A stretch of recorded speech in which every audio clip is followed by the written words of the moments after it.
Rise above education hub के साथ मैं शिफाली श्रेया आज आप लोगों के लिए जो टॉपिक लेके आई हूँ वो आपको थंबनेल में ऑलरेडी डिस्प्ले हो गया होगा।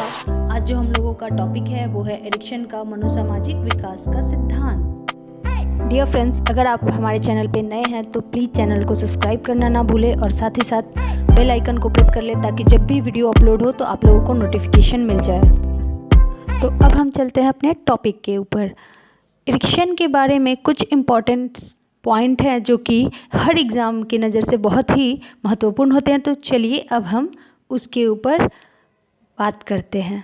सबसे पहले एडिक्शन का जन्म कब और कहाँ हुआ, तो उनका जन्म 15 जून 1902 फ्रैंकफर्ट जर्मनी में हुआ तथा उनकी मृत्यु 12 मई 1994 में रोजवुड मैनर यूएसए में हुआ था।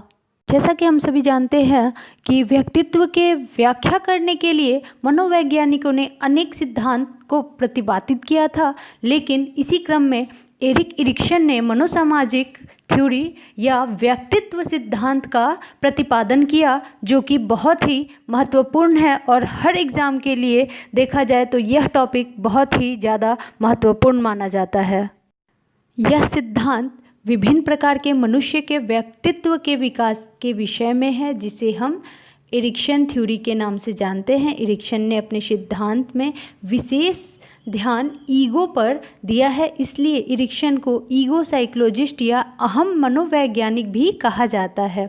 एरिक्सन की मुख्य रुचि इस बात में थी कि व्यक्ति की पोटेंशियल एनर्जी किस तरह विकसित होती है, व्यक्ति की पहचान बनाने में समाज की क्या भूमिका होती है। इसके लिए एरिक्सन ने पूरे जीवन अवधि यानी लाइफ स्पेन को 8 भागों में विभाजित किया, जिसके कारण एरिक्सन के इस सिद्धांत को लाइफ स्पेन डेवलपमेंट थ्योरी यानी जीवन अवधि विकास सिद्धांत के भी नाम से जाना जाता है। डियर फ्रेंड्स, ये हमेशा पूछा जाता है कि लाइफ स्पेन डेवलपमेंट थ्योरी किसने दी थी, तो life span development theory Erikson की है और एरिक्सन ने ही लाइफ स्पेन के हर एक अवस्था को साइकोसोशल चैलेंज माना है, जिसे एरिक्सन ने क्राइसिस या संक्रांति की संज्ञा दी है। प्रत्येक स्टेज में धनात्मक और ऋणात्मक यानी पॉजिटिव एंड निगेटिव दोनों ही पक्ष होते हैं। यह अवस्थाएं निम्नवत हैं। सबसे पहली अवस्था जो होती है वो होती है विश्वास बनाम अविश्वास की, जो कि 0 से 1 वर्ष तक होती है। दूसरा स्वशासन बनाम शर्म या शंका होती है, जो कि 1 से 3 वर्ष तक की होती है। तीसरा जो हमारा पॉइंट होता है वह है पहल बनाम दोष का, जो कि 3 से 6 वर्ष तक की होती है। और चौथा जो स्टेज है वह है परिश्रम बनाम हीनता का, जो कि 6 से 12 वर्ष तक का होता है। हमारा 5वां जो स्टेज है वो है पहचान बनाम संभ्रांति का, जो कि 12 से 20 वर्ष तक होता है। छठा जो है वो है घनिष्ठ बनाम विलग्न का, जो कि 20 से 30 वर्ष तक का होता है। जो हमारा 7वां स्टेज है जननात्मकता बनाम प्रतिरोध का, जो कि 30 से 65 वर्ष तक चलता है। और जो हमारा आखिरी चरण है वो है संपूर्णता बनाम निराशा का। यह जो है 65 वर्ष की आयु से शुरू होती है और मृत्यु काल तक चलती रहती है। तो आइए अब हम इन सभी पॉइंट्स को एक एक करके डिफाइन करते हैं। विश्वास बनाम अविश्वास, यह अवस्था जन्म से लेकर 1 वर्ष तक की होती है। यह फ्रायड के मनोलैंगिक विकास यानी कि साइकोसेक्सुअल डेवलपमेंट 0 से 1 वर्ष के ओरल स्टेज मुख्य अवस्था से मिलती जुलती है। जिन बच्चों के माता पिता तथा देखरेख करने वाले व्यक्तियों से उन्हें उचित स्नेह तथा प्यार मिलता है, उनके अंदर विश्वास यानी ट्रस्ट का भाव विकसित होता है। और दूसरी तरफ जिन बच्चों में माता पिता उन्हें रोते चिल्लाते छोड़ देते हैं, उन्हें दूसरों के प्रति अविश्वास का भाव विकसित हो जाता है। जब बालक में विकास की मात्रा अविश्वास की तुलना में अधिक होती है तो एक प्रकार से साइकोसोशल स्ट्रेंथ मनोसामाजिक शक्ति का विकास होता है, जिसे हम फेथ और होप के नाम से जानते हैं। दूसरी जो अवस्था है वो है स्वायत्तता बनाम शर्म और संदेह की। यह अवधि 1 से 3 वर्ष तक की होती है। जब बालक 1 से 3 वर्ष तक के होते हैं तो उनमें ऑटोनॉमी पैदा होने लगती है, वे अपना काम खुद करना चाहते हैं। इसमें बालक के कुछ दैनिक काम जैसे दूध पीना, कपड़ा पहनना, नहाना, शौच इत्यादि करने का काम खुद ही करना चाहते हैं। जिन बच्चों के माता पिता उन्हें अपना काम खुद करने के लिए उन्हें प्रोत्साहित करते हैं और वो बच्चे अपना काम खुद कर पाते हैं, उनके अंदर ऑटोनॉमी की भावना जागृत होती है। वहीं जिन बच्चों के माता पिता उन्हें प्रोत्साहित न करके साधारण कार्य करने पर भी डांटते हैं, उनमें अपनी योग्यता पर शंका होने लगता है कि मैं इसे नहीं कर सकता।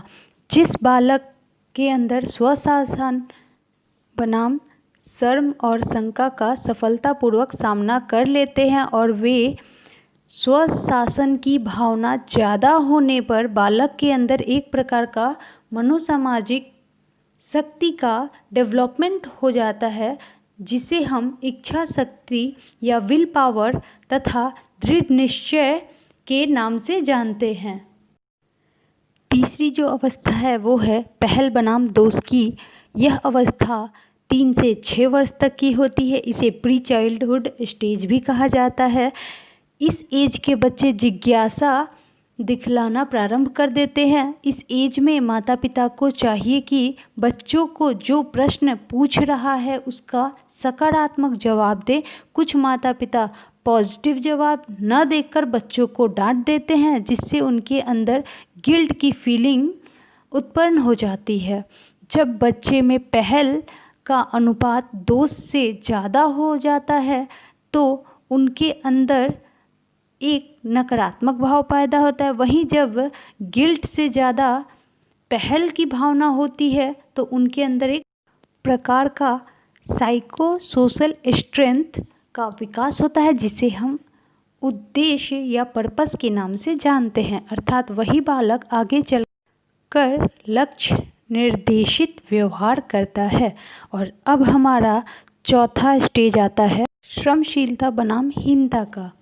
यह जो अवस्था है 6 से 12 वर्ष तक की होती है। इस अवस्था में बालक का अधिकतर समय जो है वो शिक्षा और खेलकूद में बीतता है, इसलिए शिक्षक एवं संगी साथियों का प्रभाव महत्वपूर्ण होता है। जब बच्चों के सामने चुनौती काफ़ी कठिन होती है तो बच्चों में हीनता का भाव डेवलप होने लगता है। जब चैलेंज आसान होता है तो बच्चों में परिश्रम का भाव विकसित होता है, जिसे व्यक्तिक समायोजन, आर्थिक समायोजन, अंतःव्यक्ति समायोजन का डेवलपमेंट हो जाता है। ध्यान रखें, ये तीनों पॉइंट बहुत ही महत्वपूर्ण होते हैं। तथा जब बालक परिश्रम बनाम हीनता के संकट का सामना कर लेता है तो बालक के अंदर एक प्रकार का मनोसामाजिक शक्ति का विकास होता है, जिसे हम सामर्थ्यता कहते हैं। इसके बाद 5वीं अवस्था जो है वो है पहचान बनाम संभ्रांति की, जिसे हम आइडेंटिटी सर्च बनाम आइडेंटिटी डिफ्यूज़न भी कहते हैं। तो यह जो अवस्था है ये 12 से 20 वर्ष तक की होती है। इस अवस्था में किशोर यह जानने का प्रयास करता है कि वे कौन है, क्या है, किस लिए है, उसकी ज़िंदगी कहाँ तक जा रही है। किशोर जो है वो स्वयं ही पहचान बनाने के लिए भिन्न भिन्न प्रकार के खोज भिन्न भिन्न प्रकार की दिशाओं में करने शुरू कर देते हैं। जो किशोर भविष्य का रास्ता निश्चित नहीं कर पाते, वे किशोर कन्फ्यूज़न यानी कि संभ्रांति की स्थिति में रहते हैं। और जो किशोर पहचान बनाम संभ्रांति का संकट का सफलतापूर्वक सामना कर लेते हैं, उनमें एक प्रकार का मनोसामाजिक शक्ति का विकास होता है, जिसे हम कर्तव्य निष्ठता के नाम से जानते हैं। इसके बाद हमारा छठा जो अवस्था है वह है घनिष्ठ बनाम अलगवाद का। यह छठी अवस्था जो है 20 से 30 वर्ष तक की आयु में रहती है और इस अवस्था में बालक शादी विवाह एवं प्रारंभिक पारिवारिक जीवन इत्यादि में प्रवेश करता है। इस स्टेज में व्यक्ति दूसरे के साथ सकारात्मक संबंध बनाता है। माता पिता, भाई बहन, पत्नी इत्यादि व्यक्ति अपने आप से घनिष्ठ संबंध विकसित कर स्वस्थ व्यक्तित्व स्थापित करता है। जब व्यक्ति दूसरों के साथ घनिष्ठता का भाव विकसित कर लेता है तो वे अपने आप को दूसरों के लिए समर्पित हो जाता है। जो लोग इस प्रकार के घनिष्ठता बनाम अलगाववाद के संकट का आसानी से सफलतापूर्वक सामना कर लेते हैं, उनमें एक प्रकार का साइकोसोशल स्ट्रेंथ का विकास होता है, जिसे हम लव के नाम से जानते हैं। ऐसे व्यक्ति स्नेहपूर्वक, ईमानदार तथा वादा को निभाने वाले होते हैं। और इसके बाद हमारा 7वां जो है स्टेज आता है, जो कि जन्मात्मकता बनाम स्थिरता का होता है।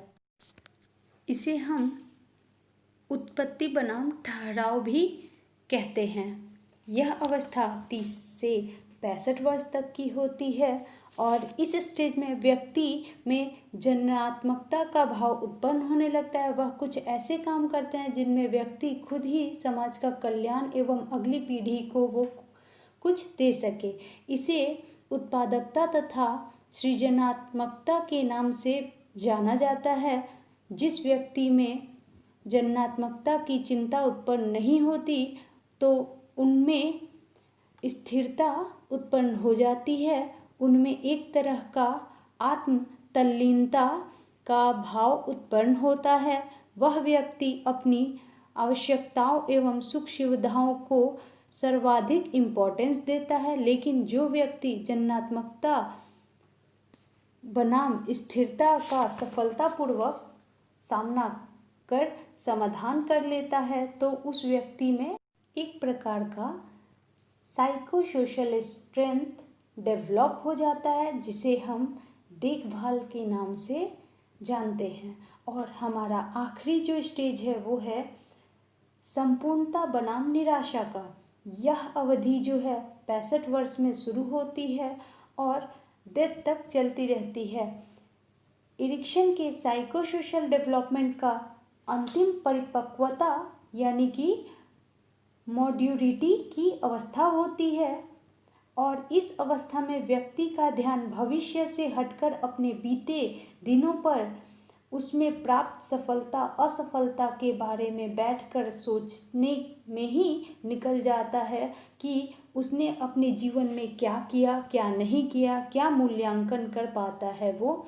तो जब मूल्यांकन धनात्मक आता है, संपूर्णता बनाम निराशा का सामना सफलतापूर्वक कर लेता है, तब उसमें एक तरह का साइकोसोशल स्ट्रेंथ पैदा होता है, जिसे हम मैच्योरिटी के नाम से जानते हैं, जिसे प्रैक्टिकल सेंस ऑफ विजडम यानी बुद्धिमत्ता का व्यवहारिक ज्ञान भी कहते हैं। और इस प्रकार हमारा Ericsson theory of psychosocial development समाप्त होता है। डियर फ्रेंड्स, अगर आप चैनल पे नए हैं तो प्लीज़ चैनल को सब्सक्राइब करना ना भूलें और अगर वीडियो पसंद आई हो तो इसे लाइक भी ज़रूर कर दें और अपने फ्रेंड्स के साथ शेयर कर दें। एंड आप जो भी हमें सजेस्ट करना चाहते हैं या जिस टॉपिक पे आपको वीडियो चाहिए, आप हमें कमेंट बॉक्स में बता सकते हैं। Thank you.